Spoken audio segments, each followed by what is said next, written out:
मला काहीच कळत नव्हतं. ती कोणती तरी धून होती. कोणीतरी कसले तरी हुंकार देत होतं. पण माझं शरीर जणू काही गोठलं गेलं होतं आणि अशातच माझ्या कानाशी होणारे ते पुटपुटण्याचे आवाज अचानक वाढू लागले. ते हुंकार, ती धून माझ्या मेंदूला बधीर करू लागली. जणू काही कोणीतरी मोठ्याने मला काहीतरी सांगायचा प्रयत्न करत होता. छातीत धडकी भरली. कशीबशी अंगात ताकद आणत मी आता वरच्या दिशेला पळू लागले. तो जिना चढून मी त्या खोलीमध्ये परत आले आणि ते दार लावून घ्यायला म्हणून मागे वळाले तर तो माझ्या मागेच उभा होता. त्याचे ते 2 डोळे माझ्या नजरेत बघत होते आणि माझ्या तोंडून किंकाळी बाहेर पडली आणि माझ्या डोळ्यांसमोर अंधारी आली. मध्ये किती वेळ गेला मला काहीही लक्षात नव्हतं. डोळे उघडले तेव्हा मी एका हॉस्पिटलमध्ये होते. माझे हातपाय बांधण्यात आले होते. माझ्या तोंडात एक कापड कोंबण्यात आलेलं, कानाभोवती काहीतरी लावण्यात आलेलं. ते एक हॉस्पिटल होतं.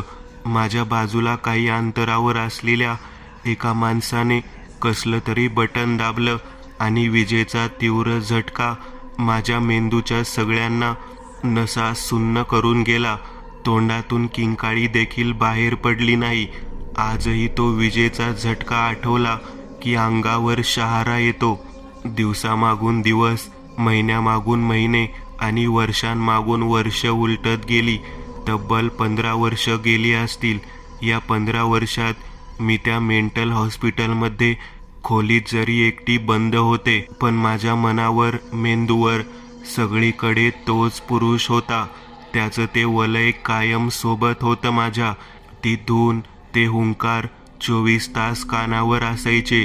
कधीतरी घरातलं कोणीतरी भेटायला यायचं आणि तेव्हा मी तेच सांगायचो की त्याची आपल्या घरावर वाईट नजर आहे. आपल्या घरात जे काही चांगलं होतंय त्याचा कुठे ना कुठे आपला एक पूर्वज हिशोब देतोय. आपल्याला या सगळ्याच्या मागे जाऊन या रहस्याचा उलगडा करावा लागेल. हे नक्की कशामुळे आहे, हे काय आहे, आपल्याला सगळं काही शोधून काढावं लागेल, हे मी सांगायचे. पण दादा, आमचे बाकीचे भावंड, माझ्या बहिणी, कोणीच माझ्यावर विश्वास ठेवायचं नाही. सगळे म्हणायचे की मला वेड लागले. सगळं तर नीट सुरू आहे, धंद्यात बरकत होतीये, घरात चांगली कार्य घडत आहेत. कोण कशाला आपल्या परिवाराला वाईट नजर लावेल असं त्यांचं म्हणणं होतं. पण त्यांना खरी सत्यता माहिती नव्हती की दादा आमच्या वडिलांचं प्रेत घेऊन आजही राहतोय. ही गोष्ट कोणालाच माहिती नव्हती. अशातच एक दिवस दादा भेटायला आला. तो आला होता की त्याला आणलं गेलं होतं माहिती नाही, पण तो माझ्याशी 16 वर्षानंतर बोलला होता. मी त्याचीच वाट बघत होते. काहीही करून मला इथून बाहेर निघायचं होतं. कशी आहेस, दादांनी विचारलं आणि मी थेट लगेचच जे बोलले ते पाहून त्याच्या छातीत धडधड झाली. मला माहिती आहे, बाबांचं ते प्रेत तुझ्या गाडीच्या डिक्कीतल्या लाकडी पेटीत आहे. मला इथून घेऊन जा, अन्यथा मी सगळ्यांना हे रहस्य सांगीन आणि तुला त्याचं उत्तर द्यावं लागेल. मग काय बोलशील? आजही बाबांचं बेपत्ता होणं म्हणजे एक रहस्यच राहून गेलंय. त्यांचं प्रेत देखील मिळालं नव्हतं त्या रात्री. सगळं काही माहिती आहे मला. त्या वाड्यात तू दर अमावास्येला जातोस. 6 महिन्यांनी तिथे एका माणसाचा बळी देतोस. सगळं सांगीन मी. मग दे सगळ्यांच्या प्रश्नांची उत्तरं. माझे हे वाक्य ऐकून त्याच्या चेहऱ्यावर प्रचंड संताप मला जाणवत होता, पण त्याचवेळी भीती देखील जाणवत होती. त्याने मला तिथून घेऊन जाण्याची हमी दिली आणि तो तिथून निघून गेला. दुसऱ्या दिवशी मला घरी सोडण्यात आलं. ते वर्ष नक्की कोणतं होतं माहिती नाही. 1953 ते 54 की 55 असंच कोणतं तरी वर्ष असेल ते. इतके दिवस मेंटल हॉस्पिटलमध्ये राहिल्यामुळे माझ्या मनावर विचित्र असा परिणाम तर झालाच होता, पण मला सगळ्याची सवय झालेली. पण का कुणास ठाऊक पुढच्या 2-3 दिवसातच मला काहीतरी होऊ लागलं. मी खूप आजारी पडले. चित्रविचित्र भास व्हायचे मला आणि अशातच परत एकदा 2-3 महिने तसेच उलटून गेले. दिवसभर सगळं नीट वाटायचं, पण जसं दुपारचं जेवण व्हायचं अर्धा पाऊण तासातच मला चित्रविचित्र भास होऊ लागायचे. प्रचंड झोप यायची. पूर्ण शरीर जणू काही दुखायचं, भ्रम व्हायचे आणि मग मी झोपून जायचे. मग परत एकदा संध्याकाळी जाग यायची. काही वेळ बरं वाटायचं, पण रात्रीचं जेवण झालं की पुन्हा एकदा तेच व्हायचं. असेच कितीतरी दिवस गेले आणि मग माझ्या लक्षात आलं की जेवणातून मला कोणतं तरी औषध देण्यात येत आहे आणि हे सगळं माझा भाऊ करत आहे. अशातच एके रात्री तो घरातून गेला. ती रात्र कोणती होती आठवत नाही, पण नंतर तो परत कधी घरी आलाच नाही. त्याचं काय झालं कोणालाच कळलं नाही. ती गाडी ज्यात बसून तो गेला होता ती गाडी देखील मिळाली नाही. मी सगळ्यांना ओरडून सांगत राहिले की हे कोणतंही साधं काम नाही, हे त्यात श्रापाच्या मुळे होते. दादा आता जिवंत नाही हे मी सांगत होते, पण कोणी ऐकलं नाही. पुढची कित्येक वर्ष मला घरात राहून देण्यात आलं, पण मग हळूहळू त्या घराची रया जाऊ लागली. धंदा बंद पडला, कर्ज वाढू लागलं. घरातल्या कर्त्या पुरुषाचं एक एक करून निधन होऊ लागली. विचित्र अशा अपघातात घरातल्या 2 कर्त्या पुरुषांचं म्हणजे माझ्या बाकी 2 भावांचे मृत्यू झाले. माझ्या एका बहिणीला कॅन्सर झाला, दुसरी बहीण अपघातात वारली आणि तुझी आई ती देखील एका आजाराने वारली. बंगला विकला गेला आणि मग मला त्या वृद्धाश्रमात टाकण्यात आलं. तिथे मला थोडं बरं वाटलं. निदान तिथे मला वेड ठरवणारं कोणी नव्हतं. मग तुम्ही मला इथे घेऊन आलात. फक्त एक रात्र एखाद्या माणसाचं पूर्ण आयुष्य कसं बर्बाद करते याचं जिवंत उदाहरण म्हणजे मी स्वतः. त्या रात्री मी बाबांच्या त्या गाडीत लपले नसते, त्या वाड्याच्या त्या मनहूस वास्तूमध्ये मी प्रवेश केला नसता, तर कदाचित माझं आयुष्य इतकं खडतर झालं नसतं. सिंधू म्हणाली, आजी तू जे सांगतेस त्यावर आम्हाला पूर्ण विश्वास आहे, पण या श्रापातून निघायचा नक्की कोणता मार्ग आहे का? आणि मुख्य म्हणजे हा श्राप आहे काय आणि कोणामुळे हा श्राप आपल्या खानदानाला लागला होता? हा श्राप होता की वरदान होतं? नक्की होतं काय त्यात? याबद्दल तुला कोणती माहिती नाही? सुनेत्राने विचारलं. मी तेच सांगणार होते. ज्या रात्री मी विश्वंभर दादाच्या गाडीत चोरून बसून त्या वाड्यात गेले होते आणि त्या तळघरात मी प्रवेश केला होता, त्यावेळी माझ्या कानात ऐकू येणारे ते आवाज, जे त्यावेळी मला समजले नव्हते की नक्की ते कशामुळे होतात, हे मला नंतर हळूहळू उकलू लागलं होतं. त्या वेड्यांच्या इस्पितळातल्या त्या खोलीत काढलेली 15 वर्ष ही आयुष्यातली वाया गेलेली 15 वर्ष नव्हती. त्या 15 वर्षातही मला बरंच काही समजलं होतं. तो बोलायचा माझ्याशी. मी एकटी नव्हते त्या इस्पितळात. ती आता बोलू लागली आणि अचानक त्या व्हिडिओच्या आवाजात खरखर असा आवाज येऊ लागला. तिचे ओठ हालत होते. व्हिडिओ व्यवस्थित सुरू होता, पण तो आवाज मात्र क्लिअर नव्हता. रहस्य समजणार होतं. आणि हे काय आलं मध्येच? राज वैतागला. त्याने व्हिडिओ फास्ट फॉरवर्ड करून बघितला, परत पहिल्यापासून लावून बघितला. त्याने बराच प्रयत्न केला, पण व्हिडिओचा तो पुढचा भाग पूर्णपणे तसाच होता. पुढचा जवळजवळ 20-25 मिनिटाचा भाग हा अतिशय खराब होता. तिचा आवाज कळत नव्हता, तिचं तोंड हालत होतं, पण ती काय बोलते तेच कळत नव्हतं. वैतागून राजने तो व्हिडिओ बंद केला आणि आता पुढचा व्हिडिओ त्याने लावला. पुढचा व्हिडिओ सुरू झाला. तो थेट त्या वाड्यात जमिनीवरती काहीतरी बोट दाखवून इशारा करत होती आणि तिथूनच तो व्हिडिओ सुरू झालेला. हे बघ, हीच ती जागा बघ. जमिनीवर अगदी व्यवस्थितरित्या त्याची ती आकृती कोरलेली आहे. त्या आकृतीच्या बरोबर मध्यभागी म्हणजे त्याच्या नाभीवरती पंती तुला ठेवायची आहे.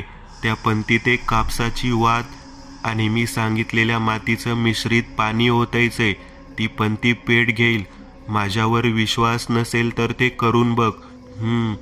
ही ध्वनी स्पंदनं त्याला निद्रेतून जाग करतात आणि मग तुम्हाला तीच धून जी मी तुम्हाला सांगितली ती याच प्रकारे हुंकारत गुणगुणत या पंथीच्या भोवती प्रदक्षिणा मारायच्या आहेत.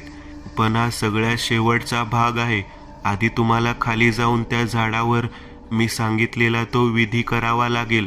त्या धान्यातील काही धान्य तुम्हाला वर आणावे लागेल. ती माती म्हणजे साधारण माती नाही, श्रापित आत्म्याचे ते शरीर जिवंत ठेवणारी ती माती आहे. मी आधीच सगळं सांगितलं आहे. ते सर्व तुम्हाला करायचं आहे. यासाठी 3 व्यक्तींची आवश्यकता आहे. तिन्ही व्यक्ती एकमेकांशी जोडलेले असावेत. पती, पत्नी आणि त्यांचं मूल हे सर्वात योग्य समीकरण आहे. तो व्हिडिओ 30 ते वाक्य सुरू असतानाच मध्ये बंद पडला. काही वेळ पूर्णपणे खरखर आणि ब्लॅक स्क्रीन दिसत होती आणि आता व्हिडिओ अचानक सुरू झाला. या व्हिडिओमध्ये आता कॅमेरा एका टेबलवर किंवा एखाद्या स्टँडवर ठेवण्यात आलेला होता आणि ते दोघे तीच धून हुंकारत त्या पंथीभोवती आता चक्रा मारत होते. व्हिडिओ जून 12, 1993चा होता. समजत होतं की वेळ रात्रीची होती. ती धून हुंकारत ते दोघेही त्या पंथीभोवती प्रदक्षिणा मारत होते. तो पूर्णपणे विवस्त्र होता आणि तिने स्वतःच्या शरीराभोवती एक काळं रेशमी वस्त्र गुंडाळलेलं होतं. तिचं वाढलेलं पोट हे ती गर्भवती असल्याचं संकेत देत होतं. म्हातारी बाजूलाच एका कोपऱ्यात अंग चोरून नुसतीच बसलेली आणि त्या दोघांकडे बघत होती. काही वेळ तो व्हिडिओ तसाच सुरू राहिला आणि परत त्याच्यात व्यत्यय येऊन व्हिडिओ बंद पडला. आता शेवटची सीडी बाकी होती. त्या सीडीला DVD प्लेअरमध्ये टाकत राजने सुरू केलं. शेवटची सीडी होती. व्हिडिओ सुरू झाला तेव्हा गेटच्या जवळ विजयकांत कॅमेरा धरून उभा होता आणि वाड्याच्या दिशेला येणाऱ्या त्या वाटेवर एका गाडीचा हेडलाईट दूरवर दिसत होता. तो व्यक्ती बहुतेक विजयकांत स्वतः, जो कॅमेरा धरून तिथे उभा होता. कॅमेरा हातात घेऊन तो धावत वाड्याच्या दारातून आतमध्ये आला. आतमध्ये त्या खोलीत आला जिथं ती पंथी असायची. ती पंथी आता विझलेल्या अवस्थेत होती. तो आता तिथून पुढं आला आणि त्या लहानशा खोलीत शिरला. जमिनीवर नुकतीच बाळंतीण झालेली सुनेत्रा दिसत होती. बाजूला सिंधू तिचं बाळ मांडीवर घेऊन बसलेली. आला का तो? सिंधूने विचारलं. हो, आलाय. आता काय करायचं आहे? विजयकांतने विचारलं. नक्की तो एकटाच आहे? सोबत तो त्याचा माणूस नाहीये? सिंधूने विचारलं. हो ग, तो एकटाच आहे. तसं पण त्याचा तो माणूस जेलमध्ये आहे अशी पक्की खबर आहे मला, विजयकांत म्हणाला. बरं, नीट आहे का आता? ते हत्यार तुझ्याकडे आहेच. त्याचा तो विधी सुरू झाल्यावर पेटीतील तो माणूस एकदा का बाहेर आला की मग तीच वेळ साधायची आहेस तू. लक्षात घे, एकच संधी मिळेल. एकाच झटक्यात शिर धडा वेगळं करायचंय आणि मग तो आसूड तुला उचलायचा आहे. एकदा का हे तू केलंस की मग तुला त्याला त्या भक्ष्यापासून दूर ठेवायचंय आणि मग तुला मी जे सांगितलं आहे ते करायचंय. ते एकदा झालं की बस, हा श्रापच संपला म्हणून समज. सिंधू बोलली. बरं, तुम्ही आता इथंच थांबा, मी जातो. गाडी बाहेर आली आहे, विजयकांत म्हणाला. इतक्या महत्वाच्या प्रसंगातही तो कॅमेरा त्याच्या हातून सुटत नव्हता. तो कॅमेरा घेऊन आता त्या मोठ्या खोलीच्या अलीकडे असलेल्या अंधाऱ्या खोलीत आला. तो कॅमेरा अजूनही सुरूच होता. विजयकांतच्या श्वासांचे आवाज रेकॉर्ड होत होते. काही वेळ तसाच गेला आणि आता विजयकांतने हातात लोखंडाचं विचित्र असं कुठलं तरी हत्यार घेतल्याचं कॅमेऱ्यात ओझरत कैद झालं. तो आता हळूहळू खोलीच्या त्या दरवाजाजवळ आला. जमिनीवर आसूड आपटल्याचा एक आवाज ऐकू आला आणि विजयकांत आता कॅमेरा घेऊन थोडासा खोलीच्या बाहेर आला. कॅमेऱ्यात आता दृश्य अशी कैद होत होती की तो आता त्या मोठ्या खोलीच्या जवळ येऊन पोहोचला होता. त्या खोलीतला मंद प्रकाश आता जाणवू लागलेला आणि काही सावल्याही बाजूला असलेल्या भिंतीवर पडलेल्या दिसत होत्या. विजयकांत आता त्या खोलीच्या अगदी प्रवेशाच्या वाटेवर होता. कॅमेऱ्यात आता त्या खोलीतलं एक विचित्र असं दृश्य कैद होताना दिसत होतं. तो कॉफिन उघडलेला होता. एक धुरकट अशी आकृती त्या कॅमेऱ्यात कॉफिनच्या बाजूला उभी असलेली दिसत होती. विवस्त्र अवस्थेतला एक वृद्ध व्यक्ती हातात रंगीबेरंगी आसूड घेऊन तो आसूड जमिनीवर आपटत होता. जमिनीवर एक बेशुद्ध अर्धवट शुद्धीवर असलेला माणूस जमिनीवर पडलेला होता. कपड्यांवरून जाणवत होतं की तो माणूस एखादा भिकारी असावा. विजयकांतच्या दुसऱ्या हातातलं ते हत्यार परत एकदा कॅमेऱ्यात कैद झालं. आता पाठमोरा उभा असलेला तो म्हातारा म्हणजेच धरमपाल कोतवाल त्याच्या अगदी दृष्टिक्षेपात होता. विजयकांतनी कॅमेरा बाजूला जमिनीवरती ठेवला आणि ते हत्यार घेऊन तो आता धरमपालच्या दिशेला येऊ लागला. ही अगदी योग्य वेळ होती. तो त्याच्यापासून काही फुटावर पोहोचलेला, पण धरमपालला त्याची कल्पना देखील नव्हती. आणि तितक्यात अचानक विजयकांतच्या मागून कोणीतरी आलं आणि त्याने विजयकांतच्या धरमपालच्या दिशेला होणारा प्रहार हाताने धरला आणि विजयकांतला मागे ओढलं. विजयकांत जमिनीवर पडला होता. तो माणूस म्हणजे तोच होता. लांब केस, बलदंड शरीरयष्टी असलेला, अंगावर एक स्वेटर आणि एक काळी पॅन्ट परिधान केलेला. त्या माणसाचा चेहरा त्या कॅमेऱ्यात अंधुक असा कैद झालेला. धरमपाल एकदम दचकला. मागे बघत तो ओरडला. जमिनीवर विजयकांतच्या मुसक्या आवळलेला तो माणूस धरमपालला इकडे न बघण्याचा इशारा करू लागला. धरमपालने पुन्हा एकदा आसूड जमिनीवर आपटला. ती अंधुक धुरकट आकृती जराशी चलबिचल झाली. तशी हालचाल तिथं घडत होती. कोपऱ्यात असलेला तो कॅमेरा सगळं काहीच करत होता, पण हे कुणाला दिसत नव्हतं. विजा, हरामखोर, मला वाटलंच होतं. मला शंका होतीच तू काहीतरी करणार. त्या माणसाने विजयकांतच्या हातातलं ते हत्यार धरत बाजूला फेकलं आणि आता तो त्याला लाथाबुक्क्यांनी तुडवू लागला. विजयकांतचा त्याच्या समोर काहीही टिकाव लागला नाही. तरी सुद्धा विजयकांतनी त्याची एक लाथ अडवत त्याचा पाय मागे ढकलला. तो माणूस मागे असलेल्या लाकडी टेबलवर जाऊन पडला. विजयकांतने पटकन स्वतःला उठवत उभं केलं. त्या माणसाने तोपर्यंत उठून आता विजयकांतला पकडायचा प्रयत्न केला. विजयकांतच्या शर्टचा खिसा त्याच्या हातात आला. विजयकांतने त्याचा हात झटकत स्वतःला सोडवलं आणि त्याला परत बाजूला ढकललं. त्यातच त्याच्या शर्टचा खिसा फाटला आणि शर्टाच्या खिशातून काहीतरी कागद, कसलं तरी कार्ड खाली पडलं. हे देखील कॅमेऱ्यात कैद झालं होतं. तो आता कॅमेऱ्याच्या दिशेला आला. कॅमेरा उचलून आता तो धावत आतल्या बाजूला जाऊ लागला. विजयकांत पळत होता. मागून धावत धावत आता तो जिन्याने वरच्या खोलीकडे गेला. पण त्याच्या मागून येणारा कोणाच्या तरी धावत येण्याचा आवाज कॅमेऱ्यात स्पष्ट ऐकू येत होता. विजयकांत त्या एकमेव उघड्या खोलीत शिरला आणि दार लावायला म्हणून तो मागे वळाला. पण तोच माणूस आता स्पष्टपणे कॅमेऱ्यात कैद झालेला. तो माणूस दरवाजाच्या अगदी मध्येच येऊन थांबला होता. त्याच्या हातात एक धारदार वस्त्र होतं. विजयकांतला आता पळायला कुठलाच मार्ग नव्हता. विजयकांतने आजूबाजूला बघितलं.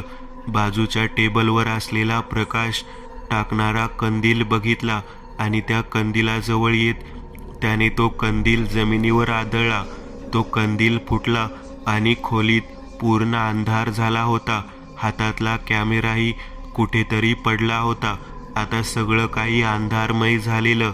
फक्त विजयकांतच्या किंकाळ्या काही क्षणांसाठी ऐकू आल्या आणि नंतर त्याही बंद झाल्या.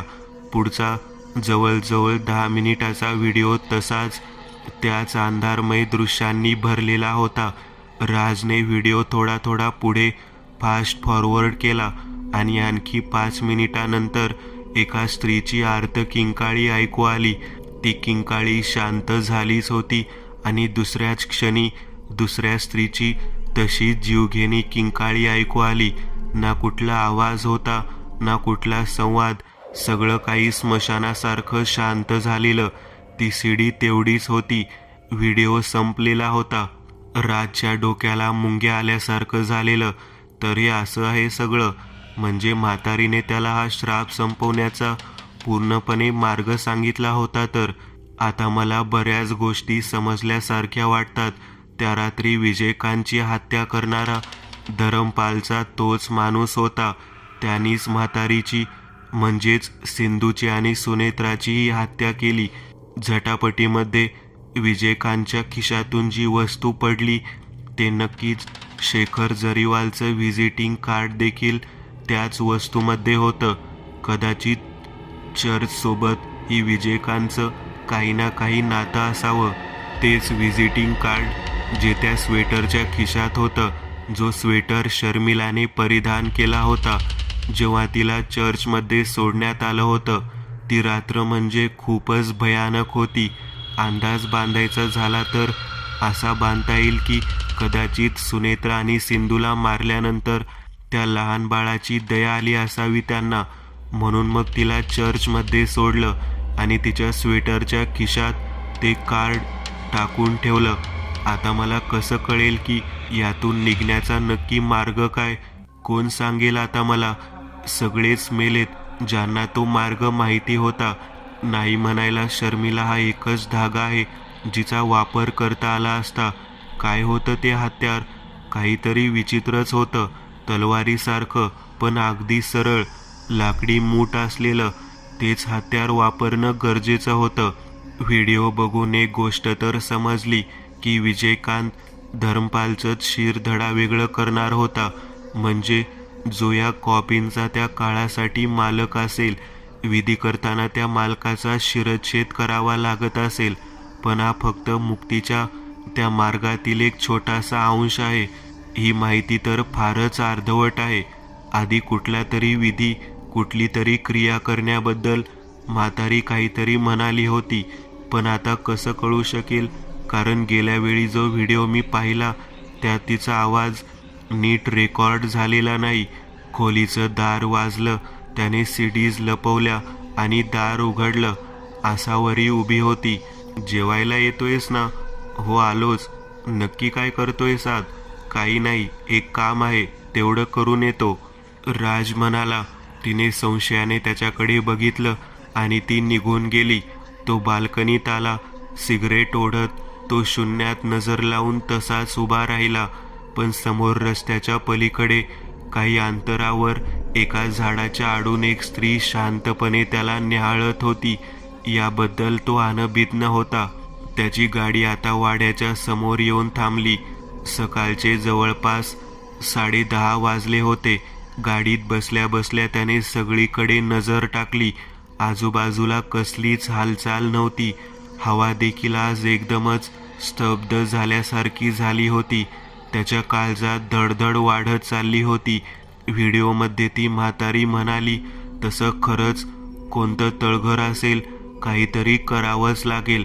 ते असं खरंच कोणतं तळघर असेल तर मला आज ते तळघर शोधावंच लागेल. तिथे नक्कीच काहीतरी मिळेल. तो आता गाडीतून उतरला. दार बंद करून एक एक पाऊल टाकत आधी तो गाडीच्या डिक्कीजवळ आला आणि त्याने डिक्की उघडली. कॉपी सुरक्षित आहे हे पाहून आता त्याने त्या वाड्याकडे चालायला सुरुवात केली. वाड्याच्या मोडक्या दरवाजातून तो आत आला आणि आता तसाच काही अंतर पुढे चालत त्या खोलीजवळ आला जिथे ती पंती ठेवलेली होती. तो तसाच काही अंतर पुढे आला. तिथे ती अंधारी खोली त्याला आता दिसत होती. जॅकेटमध्ये हात घालत त्याने छोटा टॉर्च बाहेर काढला. प्रकाश इकडे तिकडे मारला आणि उजव्या बाजूला असलेल्या अंधारमय कोपऱ्यात जाळ्या जळमटाचं एक जाळंच त्याला दिसलं. जवळ येत त्याने आत नीट बघितलं. तिथे खरंच एक दरवाजा होता. भीतीच्या नादात एक गोष्ट त्याच्या लक्षातच आली नाही. ती म्हणजे जाळ्या जळमटाचं ते जाळं कुणीतरी बाजूला केलं होतं.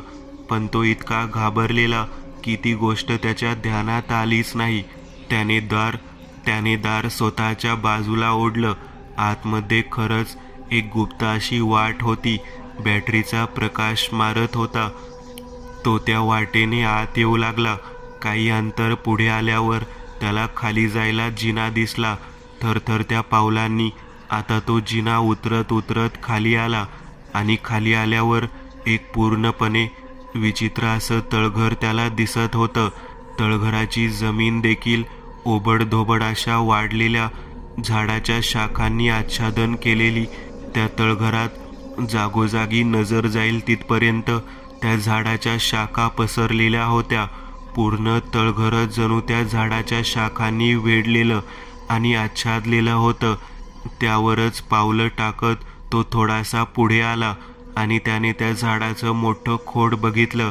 बॅटरीच्या प्रकाशात त्या झाडावर त्याने नजर टाकली आणि एक गोष्ट त्याच्या लक्षात आली जी आधी त्याने कल्पनेतही विचार केलेली नव्हती. तो कॉफिन, त्या कॉफिनचं लाकूड देखील असंच आहे, अशाच रंगाचं लालसर. कोणतं झाड असेल हे? तो आता गुडघ्यावर बसला आणि झाडाच्या जमिनीतून पसरलेल्या खोडावर त्याने प्रकाश मारत निरीक्षण करायला सुरुवात केली. झाडाच्या खोडावर एका लालसर अशा मातीचे अंश होते. त्याने झाडाच्या त्या भागावर हात लावला आणि हाताला लागलेली ती माती बघितली. ही माती तर तशीच आहे जशी कॉफिनमध्ये त्या रसिकच्या प्रेताच्या आसपास असलेली माती आहे. अगदी अशीच माती जी वाड्याच्या मागच्या भागात आहे.